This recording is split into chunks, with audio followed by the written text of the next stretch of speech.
Before you begin, remove the back cover. Removal. Caution! The display head unit is very top-heavy when detached from the base.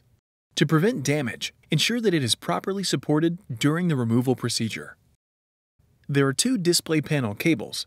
Pinch the tabs on the edges of the display panel and disconnect them from their connectors on the system board. Remove the display panel cables from the routing channel on the system board. While supporting the display head unit, loosen the two captive T15 Torx screws that secure it to the base. Slide the display head unit toward the rear of the base and lift it straight up and remove. Reverse this procedure to install the display head unit.